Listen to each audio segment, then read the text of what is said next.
Alhamdulillah, Alhamdulillahi Rabbil Alameen, wassalatu wassalamu ala Sayyidil Anbiya wal Mursalin wa ala alihi wa ashabihi ajma'in. Amma ba'du faqad qala Allah subhanahu wa ta'ala ba'da a'udhu billahi minash shaitanir rajim. Bismillahir rahmanir rahim. Ya bani Adam qad anzalna alaykum libasan yuwari sawatikum wa risha ولباس التقوى ذلك خير ذلك من آيات الله لعلهم يذكرون وقال تعالى لعنه الله وقال لأتخذن من عبادك نصيبا مفروضا ولأضلنهم ولأمنينهم ولآمرنهم فليبتكن آذان الأنعام ولآمرنهم فليغيرن خلق الله ومن يتخذ الشيطان وليا من دون الله فقد خسر خسرانا مبينا يعدهم ويمنيهم وما يعدهم الشيطان إلا غرورا. وعن ابن عباس رضي الله تعالى عنهما أنه قال النبي صلى الله عليه وسلم لعن الله المتشبهين من الرجال بالنساء والمتشبهات من النساء بالرجال. وعن أبي هريرة رضي الله تعالى عنه قال لعن رسول الله صلى الله عليه وسلم الرجل يلبس لبسة المرأة والمرأة تلبس لبسة الرجل أو كما قال النبي صلى الله عليه وسلم. صدق الله مولانا العظيم وصدق رسوله النبي الكريم. الحمد لله. আপনাদের সামনে আমি কোরআনে কারীম থেকে দুইটি আয়াত তেলাওয়াত করেছি। নবী আকরাম সাল্লাল্লাহু আলাইহি ওয়াসাল্লামের দুইটি হাদিস পাঠ করেছি। এই আয়াতের মধ্যে এবং হাদিসের মধ্যে আল্লাহ সুবহানাহু ওয়া তাআলা এবং নবী আকরাম সাল্লাল্লাহু আলাইহি ওয়াসাল্লাম পুরুষ এবং নারীর পোশাক পরিচ্ছদ, জীবন, আচার আচরণ, চলাফেরা, উঠা বসা কিভাবে হবে, পুরুষ এবং নারীকে আল্লাহ তাবারাকা ওয়া তাআলা আলাদা লক্ষ্য এবং উদ্দেশ্য নিয়েই সৃষ্টি করেছেন। পুরুষের এক উদ্দেশ্য, নারীর অন্য উদ্দেশ্য। এজন্য পুরুষ এবং নারীর সৃষ্টির মধ্যে যেমন ভিন্নতা রয়েছে, পার্থক্য রয়েছে, তাদের জীবন, তাদের আচার আচরণ সবকিছুর মধ্যেই ভিন্ন ভিন্ন বিধান রয়েছে। এমনইভাবে পোশাক পরিচ্ছদের ক্ষেত্রেও পুরুষ এবং নারীদের মধ্যে ভিন্নতা রয়েছে। হাঁটা চলাফেরা কথাবার্তার মধ্যেও পুরুষ এবং নারীর ভিন্ন ভিন্ন বিধান রয়েছে। পুরুষ যা করতে পারবে নারী তা করতে পারবে না, নারী যা করতে পারবে পুরুষ তা করতে পারবে না।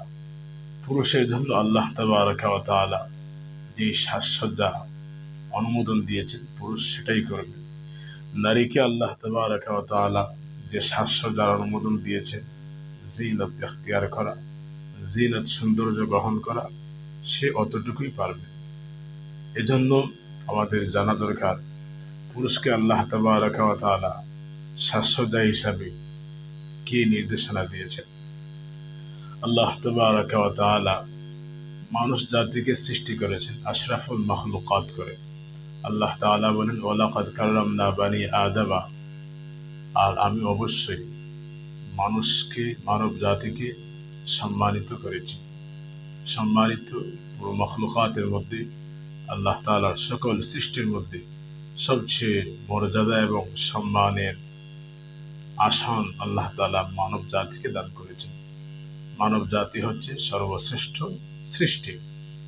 এই মানব জাতিকে আল্লাহ তাবারাকা ওয়া তাআলা যেহেতু সম্মান দান করেছেন, সকল সৃষ্টির চেয়ে তার মর্যাদা যেহেতু অনেক অনেক বেশি, এই জন্য আল্লাহ তাবারাকা ওয়া তাআলা এই মানব জাতির প্রত্যেকটা কাজকর্ম, প্রত্যেকটা আচার আচরণ, উচ্চারণ, নকল হরকত, চলাফেরা, ওই সবগুলো আলাদা বৈশিষ্ট্য মণ্ডিত করেছেন।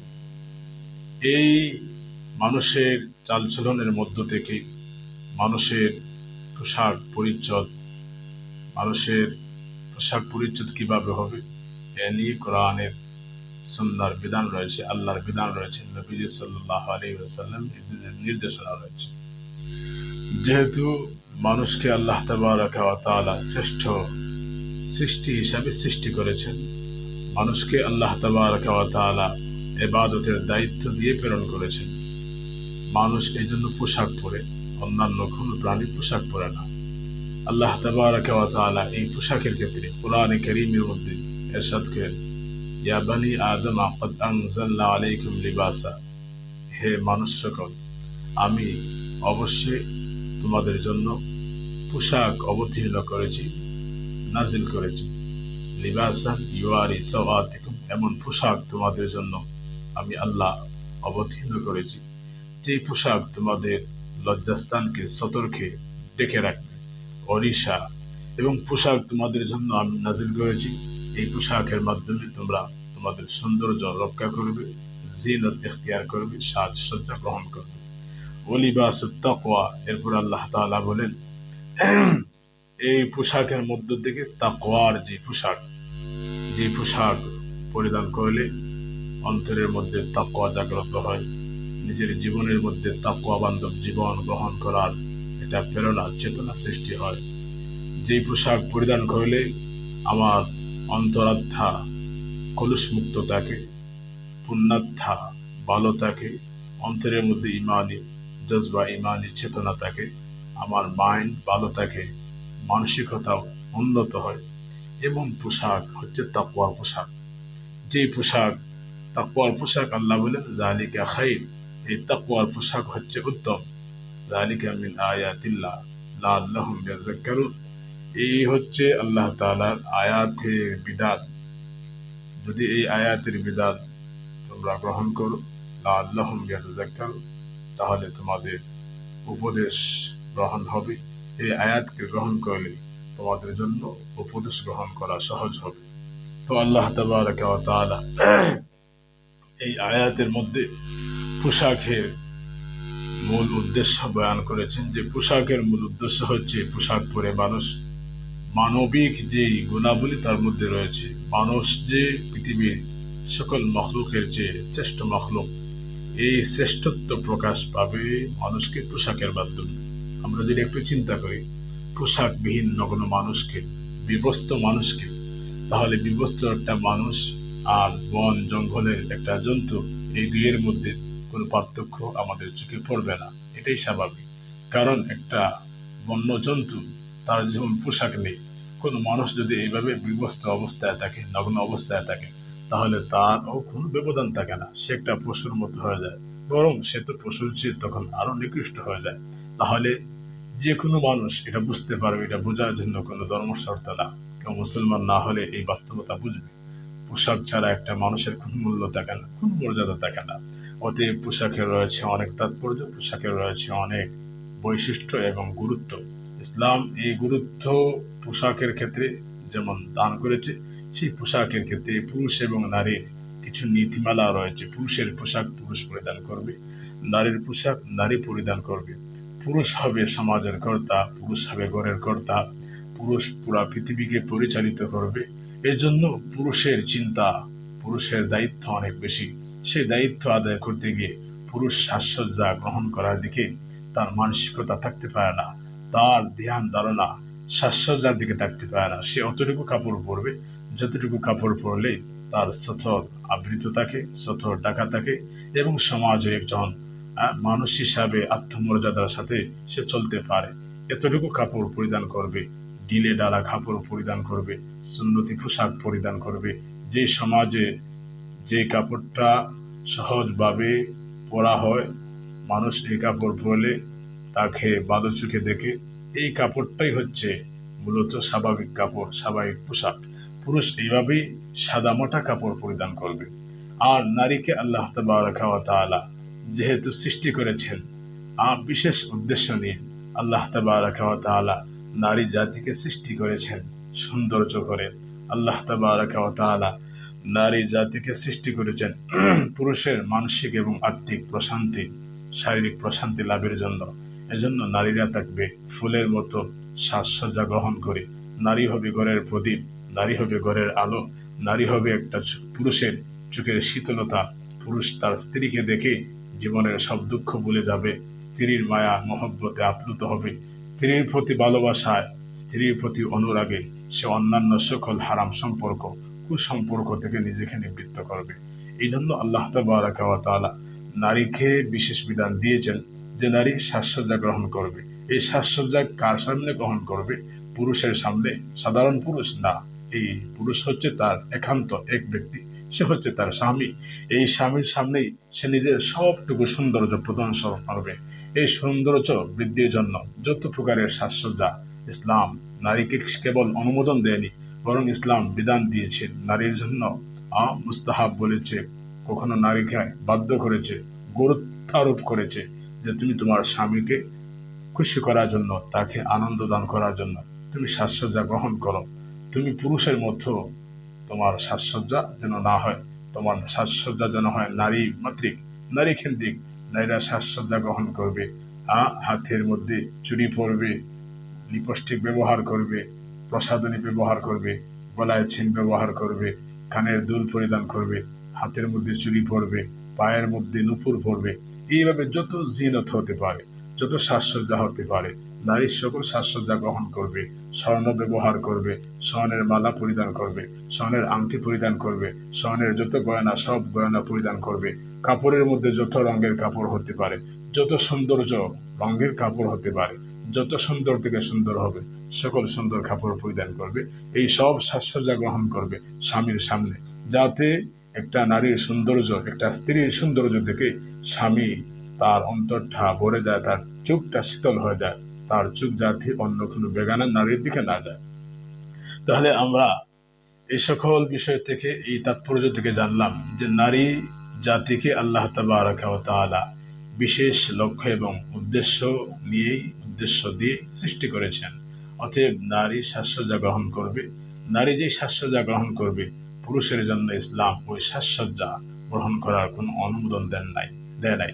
আমরা লক্ষ্য করেছি বর্তমান সময়ে অনেক তরুণ যুবক, আমাদের আজকের ছেলেদেরকে আমরা লক্ষ্য করেছি, যারা ছেলে হওয়ার পরও আল্লাহ তাবারাকা ওয়া তাআলা তাদেরকে পুরুষ হিসাবে সৃষ্টি করেছেন। এরপরও আল্লাহ তাআলা এই পুরুষ হিসাবে সৃষ্টি করার প্রতি তাদের যে একটা দায়িত্ববোধ ছিল, কৃতজ্ঞতা প্রকাশ করা, তারা তা প্রকাশ না করে তারা নারীদের বেশভূষা ধারণ করাকেই নিজেদের জন্য উন্নত চিন্তাধারা মনে করেছেন, নিজেদের জীবনের উন্নতি মনে করেছেন। বর্তমান এই একবিংশ শতাব্দীর পৃথিবীতে আজকের যে সকল পুরুষরা নারীদের সাজসজ্জা গ্রহণ করে থাকে, তাদের জানা দরকার যে মহান আল্লাহ সুবহানাহু ওয়া তাআলা সৃষ্টি করেছেন মানব জাতিকে, তিনি কিয়ামত পর্যন্ত পুরুষের কেমন পোশাক হবে, নারীর কেমন পোশাক হবে, সব মুহাম্মদ সাল্লাল্লাহু আলাইহি ওয়াসাল্লামের মাধ্যমে বলে দিয়েছেন। এজন্য কোনো পুরুষের জন্য উচিত না নারীর কোনো পোশাক পরিধান করা, নারীদের কোনো সাজসজ্জা গ্রহণ করা। নারীদের জন্য ইসলাম যে সকল প্রসাধনী ব্যবহার করার অনুমোদন দান করেছে, উৎসাহিত করেছে, পুরুষকে তদ্রূপভাবে ইসলাম নিষেধ করেছে। কোনো অবস্থাতে কোনো নারীর কোনো বেশভূষা ধারণ করা পুরুষের জন্য জায়েজ না। এমনই ভাবে নারী জাতি যেভাবে কথাবার্তা বলবে, পুরুষের জন্য এইভাবে একদম নারীদের মতো ছলনা নিয়ে নারীদের ভাব ভঙ্গিমায় কথা বলে ইসলাম জায়েজ বলে নাই, ইসলাম নিষেধ করেছে। চলাফেরা, নারীর চলার মধ্যে একটা আলাদা আকর্ষণ রয়েছে, ইসলাম নিষেধ করেছে। কোনো পুরুষ যেন নারীদের মতো চলাফেরা না করে, হাঁটতে গিয়েও যাতে নারীদের অনুসরণ না হয়ে যায়। দেখেন নবী আকরাম সাল্লাল্লাহু আলাইহি ওয়াসাল্লাম কত পরিষ্কারভাবে বলেছেন। নবী আকরাম সাল্লাল্লাহু আলাইহি ওয়াসাল্লাম বলেন, লানা রাসূলুল্লাহ সাল্লাল্লাহু আলাইহি ওয়াসাল্লাম আর-রাজুলা ইয়ালবাসু লিবসাতাল মারআ ওয়াল মারআতা তালবাসু লিবসাতার রাজুল। নবী সাল্লাল্লাহু আলাইহি ওয়াসাল্লাম বলেন, আল্লাহ তাআলা লানত বর্ষিত হোক ওই ব্যক্তির উপর যে পুরুষ হওয়া সত্ত্বেও মহিলাদের মতো কাপড় পরিধান করে, মহিলাদের মতো পোশাক পরিধান করে, মহিলাদের সাজসজ্জা গ্রহণ করে, ওয়াল মারআতা তালবাসু লিবসাতার রাজুল, এবং নবী আকরাম সাল্লাল্লাহু আলাইহি ওয়াসাল্লাম লানত বর্ষণ করেন যে আল্লাহর লানত বর্ষিত হোক ওই ব্যক্তির উপর, ওই মহিলার উপর যে মহিলা হওয়া সত্ত্বেও পুরুষের পোশাক পরিধান করে, পুরুষের পোশাকের যে দাজ, যে ঢং, সেই ঢং সে অবলম্বন করে, পুরুষের পোশাক অবলম্বন করে, পুরুষের মতো পোশাক পরিধান করে। পুরুষ যেভাবে প্যান্ট পরে শার্ট পরে, মহিলা হয়েও সে প্যান্ট শার্ট পরে। তাহলে যে সকল পুরুষরা নারীদের পোশাক পরিধান করে তাদের উপর নবী আকরাম সাল্লাল্লাহু আলাইহি ওয়াসাল্লাম লানত করেছেন। এমনইভাবে যে সকল নারীরা পুরুষের পোশাক পরিধান করে তাদের উপর নবী আকরাম সাল্লাল্লাহু আলাইহি ওয়াসাল্লাম লানত করেছেন। এজন্য আমরা সহজে বলতে পারি পুরুষের কোনো পোশাক নারীর জন্য পরিধান করা হারাম, এমনইভাবে নারীর কোনো পোশাক পুরুষের জন্য পরিধান করা হারাম। আজকের আমাদের বর্তমান সময়ের তরুণ সমাজরা, আমাদের ছেলেরা দেখা যায় নারীদের মতো হাতে ব্রেসলেট পরে, নারীদের মতো কানে দুল পরে, গলায় চেইন ব্যবহার করে, স্বর্ণের আংটি ব্যবহার করে, অথচ সে জানে না যে সে একজন পুরুষ। সে একজন পুরুষ সমাজের চিন্তক হবে, সমাজের দায়িত্বশীল হবে। তার দায়িত্ব রয়েছে সমাজ সংস্কার করা, সমাজকে উন্নতির পথে নিয়ে যাওয়া, নিজের পরিবারকে পরিচালনা করা। একটা পুরুষের যেই চিন্তা থাকবে দেশকে গঠন করা, সমাজ গঠন করা, পরিবার গঠন করা, সমাজের উন্নতি সাধন করা, পৃথিবীকে কিছু উপহার দেওয়া, এই হচ্ছে তার দায়িত্ব। এই পুরুষ কিভাবে নারী হয়ে নারীর মতো সাজসজ্জা গ্রহণ করতে পারে? আমি অনেক ভাইকে দেখেছি যারা নামাজ পড়ে অথচ গলার মধ্যে স্বর্ণের চেন ব্যবহার করে। এটা বড় আফসোস, এত বড় কঠিন একটা গুনাহের কাজ, কিন্তু আমরা অবলীলায় এই গুনাহের কাজ করে যাচ্ছি। আল্লাহ রসুল সাল্লাল্লাহু আলাইহি ওয়াসাল্লাম অন্য এক হাদিসের মধ্যে আরো কঠিন ভাবে এদের উপর অভিসম্পাত করেছেন। হযরত ইবনে আব্বাস রাদিয়াল্লাহু তাআলা আনহুমা থেকে রিওয়ায়াত, নবী আকরাম সাল্লাল্লাহু আলাইহি ওয়াসাল্লাম বলেন, লাআনাল্লাহুল মুতাশাব্বিহিনা মিনার রিজালি বিন নিসা ওয়াল মুতাশাব্বিহাত মিনান নিসা বির রিজাল। নবীজি সাল্লাল্লাহু আলাইহি সাল্লাম বলেন, আল্লাহ তাআলার অভিসম্পাত বর্ষিত হোক ওই সকল পুরুষদের উপর যারা পুরুষ হয়েও নারীদের সাজসজ্জা, নারীদের সাদৃশ্য গ্রহণ করে। এমনইভাবে নবী আকরাম সাল্লাল্লাহু আলাইহি সাল্লাম বলেন, ওয়াল মুতাশাব্বিহাত মিনান নিসা বির রিজাল। এমনইভাবে আল্লাহ তাবারক ওয়া তাআলার অভিসম্পাত বর্ষিত হোক ওই সকল নারীদের উপর যারা নারী হওয়া সত্ত্বেও পুরুষের সাদৃশ্য অবলম্বন করে, পুরুষের সাজসজ্জা গ্রহণ করে। এই হাদিস থেকে একদম ক্লিয়ার, একদম সুস্পষ্টভাবে আমরা বুঝতে পারি, এই হাদিস থেকে নির্দেশনা জানতে পারি, নিতে পারি যে কোনো অবস্থাতেই নারীদের যেই সাজসজ্জা, নারীদের যেই পরিধেয় বস্ত্র যা রয়েছে, কোনো কিছু কোনো পুরুষের জন্য পরিধান করা জায়েজ না। অতএব আমি আমার তরুণ সমাজকে, আমার ছেলেদেরকে, ইয়ং সমাজকে, যুব সমাজকে বলবো, কোনো অবস্থাতেই আমরা পুরুষ হয়ে হাতে যাতে ব্রেসলেট না পরি, গলায় যাতে চেইন না পরি, কানে যাতে দুল না পরি, এমনইভাবে পুরুষ হয়ে নারীদের কোনো সাজসজ্জা যাতে গ্রহণ না করি। এমনইভাবে আমাদের একটা স্বর্ণের আংটি, এই স্বর্ণের আংটিও যাতে কোনো অবস্থাতেই আমরা না পরি। আসলে এই সমাজের এত অধপতন, এই অধপতনের মূল চিত্র হচ্ছে ইউরোপের যে চিত্র, সেই চিত্র আমাদের এই মুসলিম কান্ট্রিগুলোতে আমদানি হয়েছে। ইউরোপীয় সভ্যতা বলতে যা কিছু বোঝায় সব হচ্ছে অসভ্যতা।